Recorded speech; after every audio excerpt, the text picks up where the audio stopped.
In 1933, right, we're going back that far, Ruth was born James. But only 4 years ago, when she was 81 years of age, did she decide to have gender reassignment, finally able to live the life she yearned for as a woman. Ruth joins us now, and we're going to find out her whole story. Ruth, very good to see you. Thank you. Is it very good to be Ruth after all that 80 years? It's like a new life. I'm absolutely wonderful. It just is a perfect life for me now. Well, that's brilliant. But, you know, Ruth, when we're sitting and we're talking to you, so much time passed. Now, we could say to you, your dream was fulfilled, excellent. Or some people might say, why did you wait so long?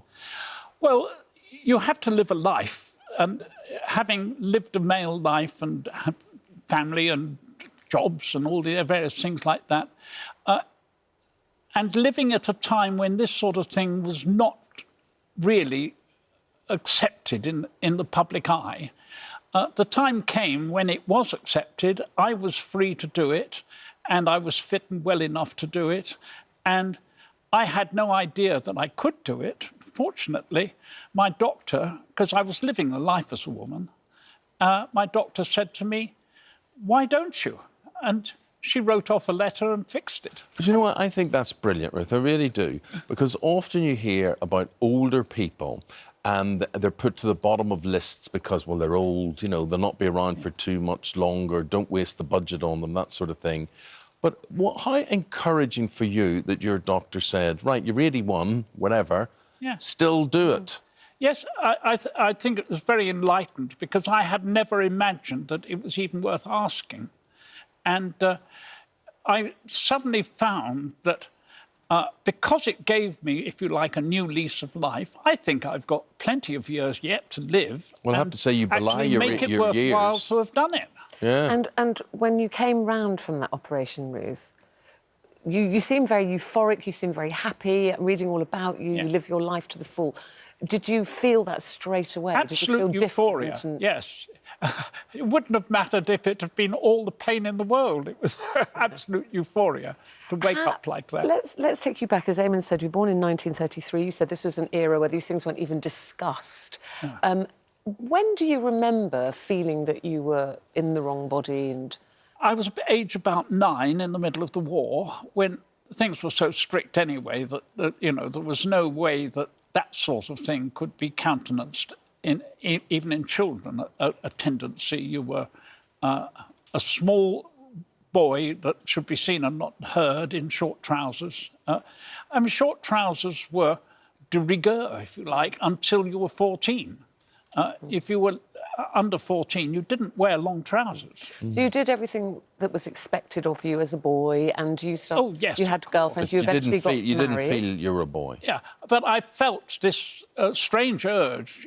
Very hard for me to tell what it was, really. But you know, this urge that I wanted to be a girl, and that I really was in some way a girl, and part of my personality developed that way. And did you tell anybody at that point, a best friend? Of course a sibling? not. I couldn't tell anyone. It was considered the sort of thing that was a sexual aberration or something like that. And Ruth, you know, when we say we're very happy and you're joyous and there's a happiness in your whole eyes and demeanour about who you are now, are we to look back at your younger life and think it was a sad life as a result of it? Oh, no, I've had a happy and good enough life and a very full life, but I didn't realise that there was much more to life until I actually started living as a woman, and I realised that as my personality developed as a woman, that it was completely different, really, from my male personality, and I